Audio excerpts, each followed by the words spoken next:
दोस्तों हम सभी से जानते हैं कि हमारी जो बोर्ड एग्जामिनेशन है आज से कुछ दिनों बाद ही क्या स्टार्ट हो जाएगी। कई सारे स्कूलों में अभी प्रीलिम्स से स्टार्ट होंगे। तो आज की इस वीडियो में मैं कुछ ऐसी चीजें आपको बताने वाला हूँ जिसे अगर आप फॉलो करते हैं तो आप अपनी बोर्ड एग्जामिनेशन में आप अपने इंग्लिश के सब्जेक्ट में एक अच्छा खासा जो स्कोर है वो बढ़ता हुआ आपको दिखने मिलेगा। अब ऐसी क्या चीज है जो मैं यहाँ पे आज की इस वीडियो में बताने वाला हूँ, तो ध्यान सुनिएगा। हम सभी से जानते हैं कि एक अच्छा स्कोर करने के लिए हमें सिलेबस कंप्लीट करना पड़ता है, मॉक टेस्ट देने पड़ते हैं, पीवाईक्यूज कंप्लीट करनी पड़ती है, हमारे जो इंटरनल सबमिशन होते हैं वो सारी चीजें करनी पड़ती है। ये सारी चीजें मैं एक्सेप्ट करता हूँ कि हाँ ये सारी चीजें करनी पड़ती है, लेकिन एक और चीज जो है वो आपको करनी पड़ती है। वो यह होता है कि देखो आप सिलेबस पढ़ लेते हो, आपको आंसर्स याद हो जाते हैं, आंसर्स कैसे डील आउट करना है ये भी आपको पता चल जाता है। लेकिन यहाँ पे अब सबसे ज्यादा जरूरी आपके लिए ये पड़ जाता है कि जब आप एग्जामिनेशन में जा रहे हो तो एग्जामिनेशन में जाने के बाद अब आप आंसर कैसे प्रेजेंट करते हो ये भी चीज बहुत ज्यादा आपके लिए का मैटर करती है। अगर आप एक आपका जो आंसर है वो प्रॉपर्ली प्रेजेंट नहीं कर पाते, प्रॉपर्ली नहीं दिखा पाते, तो मैं आपको ये चीज कह दूं कि आप जो है कहीं ना कहीं आपका जो मार्क्स या स्कोर है वो गिरता हुआ आपको दिखाई देता है। तो अब ऐसी कौन सी चीज है जो मुझे फॉलो करनी चाहिए एक अपनी बोर्ड एग्जामिनेशन की पेपर प्रेजेंटेशन के लिए, इंग्लिश सब्जेक्ट के लिए, तो इन सारी चीजों के बारे में मैं इस वीडियो में बात बताने वाला हूँ। देखो सबसे पहली चीज ये होती है, एक मिथ होता है कि आंसर प्रेजेंटेशन या फिर पेपर प्रेजेंटेशन मतलब ये कि हमारी जो हैंडराइटिंग होनी चाहिए बहुत ही सुंदर, अति सुंदर होनी चाहिए। नहीं, ऐसा नहीं है। देखो आंसर लिखते टाइम आपका जो प्रेजेंटेशन है इसमें ये नहीं कि आपकी हैंडराइटिंग बहुत सुंदर होनी चाहिए। हाँ, बस ये चीज जरूर मायने रखती है कि आप जो भी आंसर लिख रहे हो वो आंसर क्या होना चाहिए, क्लियरली रीडेबल होना चाहिए, क्लियरली अंडरस्टैंडेबल होना चाहिए। अगर आपकी जो राइटिंग है वो अगर प्रॉपर्ली रीड कर पाता है एग्जामिनर, इवैल्यूएटर समझ पा रहा है कि आपने क्या लिखा है, तो आपकी हैंडराइटिंग और अच्छी ही है ना, उसमें और क्या चाहिए, हैंडराइटिंग में और क्या चाहिए। यही चीज चाहिए थी कि हम जो भी चीजें लिखे वो इतनी साफ सुथरी हो कि सामने वाले बंदे को समझ में आनी चाहिए। समझ में आ गया? ये एक सबसे इंपॉर्टेंट चीज है जो मैं यहाँ पे बता रहा हूँ। तो आपको आंसर साफ लिखना है, सुंदर नहीं, साफ लिखना है। ठीक है, आंसर आपने साफ लिखा और रिलेटेड लिखा तो आपको मार्क्स बट ऑब्वियसली बात मिलेंगे। और ऐसी कौन सी चीजें जो मुझे फॉलो करनी चाहिए वो सारी चीजों के बारे में अभी मैं बताऊंगा। मेरे पास आपका ये आंसर शीट है और साथ ही साथ मेरे पास आपका क्या है, ये मेरे पास आपका क्वेश्चन पेपर भी है। ठीक है, अब ये वीडियो मैं दूसरी बार रिकॉर्ड कर रहा हूँ। ऑलरेडी मैंने पूरा वीडियो रिकॉर्ड करता है बट माइक माल फंक्शन कर दिया, उसकी चार्जिंग उतर गई तो फिर माइक बीच में ही बंद हो गया, तो पूरा का पूरा वीडियो बंद हो गया। तो वापस से मैं स्टार्ट, कोई ना, चलेगा नहीं। चलो आज स्क्रीन पर चलते हैं। दोस्तों ये आपकी आंसर शीट है, ये आपकी आंसर शीट है। अब ये आंसर शीट का आपका सबसे पहला पेज है। अब इस पेज को भी भरने का एक तरीका होता है, एक तरीके से ये पेज क्या भरा जाता है। अब इसको किस तरीके से बनना चाहिए, क्या पैटर्न होना चाहिए, इसके बारे में भी अगर आप चाहोगे तो हमारे चैनल पे हम वीडियो बना देंगे। नीचे कमेंट सेक्शन में कमेंट करके जरूर बता देना कि आंसर शीट का जो पहला पेज है वो किस तरीके से बनना चाहिए। इसके ऊपर भी एक हमें डेडिकेटेड वीडियो चाहिए, तो हम वो भी आपके लिए लेकर हाजिर हो जाएंगे। ठीक है, चलो अब एक करके देते हैं। देखो ये ऑलरेडी मैंने बताया हुआ था, लेकिन फिर से मैं आपके लिए ड्रॉ करके हर एक चीज़ बताऊंगा। देखो ये आपकी आंसर शीट है। अब आंसर शीट में करना कैसे होता है, सबसे पहली चीज़ जो होती है वो मार्जिन होती है। अब मार्जिन कई सारे लोग बोलते हैं कि मार्जिन ड्रॉ करना बहुत ज़्यादा इंपॉर्टेंट बन जाता है, ये चीज़ बन जाती है। देखो हर एक चीज़ का लॉजिक मैं आपको सिखाऊंगा। देखो अब बहुत सारे लोग बोलेंगे कि हमें यहाँ पे मार्जिन ड्रॉ करनी चाहिए या फिर यहाँ पे मार्जिन ड्रॉ करनी चाहिए। नहीं, आपको यहाँ पे वहाँ पे मार्जिन नहीं ड्रॉ करनी चाहिए। जो आपका पेपर चेक कर रहा है, इवैल्यूएटर चेक कर रहा है, इवैल्यूएटर है वो बहुत ही ज़्यादा समझदार है। ठीक है, इसलिए वो इवैल्यूएटर है। ठीक है, तो यहाँ पे देखो आपको मार्जिन कहाँ पे ड्रॉ करनी है। देखो आपको लाइन्स दिख रही है, लाइन्स जहाँ पे एंड हो रही है वहाँ पे आपको आपका क्या करना है, मार्जिन ड्रॉ करना है। ठीक है, कुछ इस तरीके से आपका मार्जिन क्या ड्रॉ होनी चाहिए। अब ये मार्जिन ड्रॉ होने का मेन रीज़न क्या होता है, मेन रीज़न ये होता है कि जब आपका जो पेपर होता है वो हो जाता है, होने के बाद ये बंडल्स होते हैं, कई सारे पेपर्स होते हैं और रबर बैंड से उसको क्या टाई किया जाता है। तो कई बार क्या होता है, रबर बैंड की वजह से ये जो लास्ट का जो एंड है ये फट जाता है कुछ इस तरीके से। और अगर आप लास्ट तक चीज़ें लिखोगे तो आपका आंसर भी फट जाएगा और वो प्रॉपर्ली इवैल्यूएटर के पास जाएगा। इसलिए ये मार्जिन ड्रॉ करनी रहती है। तो आपको यहीं पर ड्रॉ करना है, ये सही है। अगर आप ज़्यादा मोटी मार्जिन ड्रॉ कर दोगे तो इवैल्यूएटर के समझ में आता है कि आप अपना आंसर बड़ा दिखाने के लिए या फिर लेंथी दिखाने के लिए आप ये चीज़ें करो। तो ऐसी चीज़ें आपको करनी नहीं है। एक मार्जिन हमें यहाँ ड्रॉ करनी होती है, ये ऑलरेडी ड्रॉ है इसलिए मैं वापस से ड्रॉ कर रहा नहीं हूँ। ठीक है, ये पूरी चीज़ हो गई। अब ये देखो क्वेश्चन पेपर है सॉरी।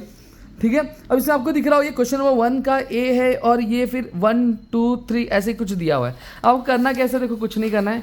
मेन क्वेश्चन क्या है, क्वेश्चन नंबर 1 है। मेन क्वेश्चन क्या है, देखो यहाँ पे क्वेश्चन नंबर 1 है। तो ये क्वेश्चन नंबर, ये बड़ा वाला बॉक्स दिख रहा है, इसमें आपको लिख देना है क्वेश्चन नंबर 1। लिख दिया आपने। फिर क्या, सब क्वेश्चन ए है तो मैं ए यहाँ पे मेंशन कर दूंगा, ए यहाँ पे मेंशन कर दिया। फिर उसके बाद क्या है हमारा 1। अब देखो 1 मैं यहाँ पे मेंशन कर दे रहा हूँ, समझ में आ गया, 1 यहाँ पे मेंशन कर दिया। अब फिर देखोगे आप यहाँ पे देखो, यहाँ पे आपको जितनी भी चीज़ देखो रोमन्स में लिखा है 1 2 3 4। तो मैं जहाँ पे भी चीज़ मेंशन करूँगा तो मैं ऐसे मेंशन करूँगा 1 2 3 4। कुछ इस तरीके से मेरी चीज़ें क्या होगी, मैं भी यहाँ पे क्या करूँगा, मेंशन करूँगा। ये चीज़ें मेरी पूरी हो गई। अब ये चीज़ें पूरी होने के बाद अब मैं क्या करूँगा, अब देखो मेरा एक क्वेश्चन कंप्लीट हो गया ना, देखो 4 ही क्वेश्चन थे, 4 क्वेश्चन कंप्लीट हो गए। क्वेश्चन 1A का पहला जो था, पहले में जो 4 सब क्वेश्चन थे वो मेरे पूरे कंप्लीट हो गए। अब मैं क्या करूँगा, मैं मार्जिन ड्रॉ करूँगा, ये लिया, मैं एक लाइन यहाँ पे गैप करूँगा, गैप करके यहाँ से देखो, अब जो भी ड्रॉ करना पूरा स्केल से ड्रॉ करना, ठीक है, फ्री हैंड ड्रॉ मत करना, बहुत गंदा दिखता है और वो चीज़ आपकी प्रॉपर्ली होती है ना, तो पेन की मदद से करना। क्लियर हो गया, इसलिए एक स्केल होना आपके लिए ज़रूरी है। फिर देखो अगेन यहाँ पे 2 है, दिख रहा है, अब मैं यहाँ पे क्या डालूंगा, 2 डालूंगा, सब क्वेश्चन नहीं है ना, तो यहाँ पे मैं 2 एंटर करूँगा। तो इसके बाद 1 2 है, तो अगेन मैं यहाँ पे 1 2, ठीक है, ये पूरी चीज़ हो गई। फिर उसके बाद वापस से मैं क्या करूँगा, एक लाइन यहाँ पे, सिंगल लाइन में यहाँ पे ड्रॉ कर दूंगा। समझ में आ गया, क्लियर हो गया। तो इस तरीके से आपको सब 1 बाय 1 क्वेश्चन क्या करना है। अब यहाँ पे देखो पेज कहाँ चेंज करोगे, अभी आपने पूरी की पूरी चीज़ें की, देखो ये क्वेश्चन नंबर 1 हो गया, 2 हो गया, 3 हो गया, 4 हो गया कुछ, ठीक है, 5 भी हो गया, 6 भी हो गया। अब ये बी वाला पार्ट भी आपको करना है, ठीक है ना। अब देखो मेन क्वेश्चन क्या चालू, क्वेश्चन नंबर 2 चालू हो रहा है, ठीक है। अब यहाँ पे जब क्वेश्चन नंबर 2 आपका चालू हो रहा है, क्वेश्चन नंबर 2 आपका चालू हो रहा है, तब आप क्या करोगे, अगर फॉर एग्जांपल क्वेश्चन नंबर 1 यहाँ पे खत्म हो जा रहा है, ठीक है, तो आप क्या करोगे, आप कुछ नहीं, एक तो स्केल से ऐसे लाइन ड्रॉ करोगे, यहाँ पे जैसे जहाँ पे यहाँ पे तो एक ऐसा लाइन ड्रॉ करोगे और इसको ऐसा कट कर दोगे, और फिर नए पेज पे क्वेश्चन नंबर 2 क्या लिखोगे, जैसे मैंने यहाँ पे लिखा हुआ है, देखो क्वेश्चन नंबर 2, और सेम तरीके से चीज़ आपको वहाँ पे भी पोस्ट करनी जैसा आपने पहले किया था। क्वेश्चन नंबर 2 देखो मैंने यहाँ पे क्या, ए है तो मैंने यहाँ पे कर दिया, फिर A1 है, और फिर यहाँ पे नीचे लाइन बाय लाइन क्या आएगी, मेरी चीज़ें आएंगी, ठीक है, फिर लाइन बाय लाइन मेरी चीज़ें आएंगी। देखो क्वेश्चन नंबर A1, देखो 1 2 फिर 3, कुछ इस तरीके से मैं चीज़ें यहाँ पे पोस्ट करूँगा। डन, ये पूरी चीज़ें के लिए तो आंसर को कैसे लिखना है, क्वेश्चन कौन से चीज़ पे कब लिखनी है, ये चीज़ें मैंने आपको बताया। अब दूसरा क्या होता है, देखो यहाँ पे अब बहुत सारे लोग जब पेपर लिखते हैं तो पेपर लिखते टाइम चीज़ें क्या करते हैं, जैसे मैंने यहाँ पे लिखा OMCAR, ये मेरा मिस्टेक हो गया, मैंने मेरे ही नाम की स्पेलिंग जो है गलत दी। अब बहुत सारे लोग कैसे करेंगे, ऐसे ऐसे ये चीज़ें कट कर देते, ठीक है, ये चीज़ गलत होती है, ये चीज़ नहीं करनी आपको, आपको पेपर बहुत गंदा दिख रहा है। अब देखो इतनी सारी चीज़ें लिखी है, सबसे ज़्यादा चीज़ हाईलाइट कौन सी, ये और ये वाली चीज़ हाईलाइट हो रही है, तो ये चीज़ आपको करनी ही नहीं। पहले तो कोशिश करना है कि लिखते टाइम कुछ गलत हो ही ना, अगर हो गया तो कट करने का तरीका क्या हो बता। देखो देखो ये से ये लिखा, ये गलत हो गया तो मैं एक सिंगल लाइन ड्रॉ कर दूंगा, ज़्यादा है तो डबल लाइन, उससे ज़्यादा कुछ भी ड्रॉ करना नहीं है। एग्जाम में को समझ में आ जाएगा कि हाँ बच्चे से गलती हुई, मिस्टेक हुआ है, तो उसने उसको कट किया हुआ है। क्लियर हो गया। अब नेक्स्ट, अब देखो यहाँ पे दिया है I am a boy, I live in Boisar and I study. अब आप देखोगे कि यहाँ पे जब मैं लिख रहा हूँ तो लास्ट में मेरा वर्ड क्या वर्ड जो है प्रॉपरली आ रहा नहीं है, या फिर लिखना I study, I am studying लिखना चाहता था मैं, ठीक है, तो लिखना चाहता तो पूरा वर्ड आ रहा है नहीं, तो बहुत से लोग क्या है ऐसे इधर ही लिख देंगे, नहीं ये चीज़ नहीं करनी, आपको इस तरीके से करना है। देखो अब सेंटेंस लिख रहा हूँ, लिखते टाइम वर्ड आ रहा है, मैं जैसे प्रोक्लेमेशन लिख रहा हूँ, PROCLAIMAT ए लिखा, लेकिन यहाँ पे मुझे मालूम है आगे मेरा वर्ड नहीं आया, तो मैंने यहाँ पे एक हाइफन ड्रॉ किया और फिर नेक्स्ट लाइन पे मैंने क्या किया, उसको कंटिन्यूएशन किया। इस तरीके से आपको चीज़ें क्या लेके चलनी है और बाकी सारी चीज़ें करनी नहीं। समझ में आ गया, ये पूरी की चीज़ें क्लियर हो गई। अब नेक्स्ट, अब बात करता हूँ मैं ये ग्राफ वाली, ठीक है, अब ये फ्लो चार्ट वाली चीज़ों के बारे में बात करता हूँ। अब जब ये फ्लो चार्ट वाली चीज़ों के बारे में बात करो तो इसको कैसे डील आउट करना है इसके बारे में बता दूँ।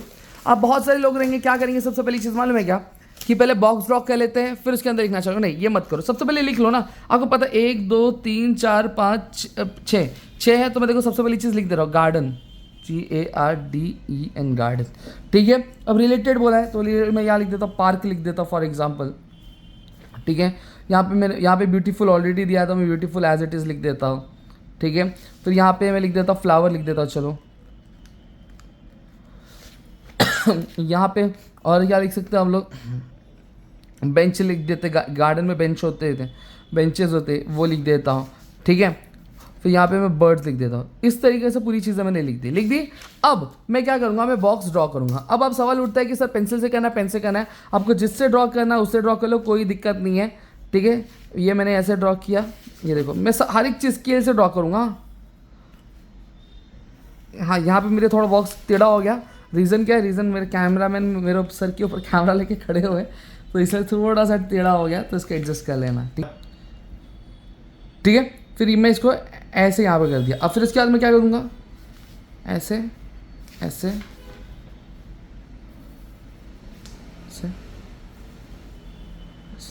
ऐसे करके बॉक्स देखो कितना साफ सुंदर दिख रहा है, ऐसा नहीं लग रहा कुछ भी जंबल है। समझ में आ गया।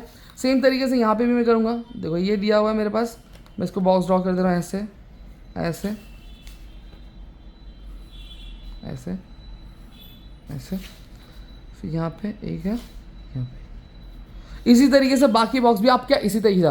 तो देखो कितना साफ सुथरा दिखाई दे रहा है। और एक चीज़ जानना, जिस तरीके से फ्लो चार्ट दिया रहेगा क्वेश्चन में उसी तरीके से करना, अपने हिसाब से चेंज करना नहीं है। तो ये पूरी चीज़ें थी जो आपको फॉलो करनी है। और अगर आपके लास्ट में कुछ बच जाता है, पेपर वगैरह बच जाता है और आपको नहीं लिखना है, तो आप जस्ट कुछ नहीं करना है, ऐसे आपको एक लाइन ड्रॉ करनी है, लाइन ड्रॉ के उसको ऐसे कट मार देना है। समझ में आ गया? एग्जाम में को समझ में आ जाएगा कि पेपर बच गया था, बच्चे ने इस वजह से ये चीज़ें की। क्लियर हो गया?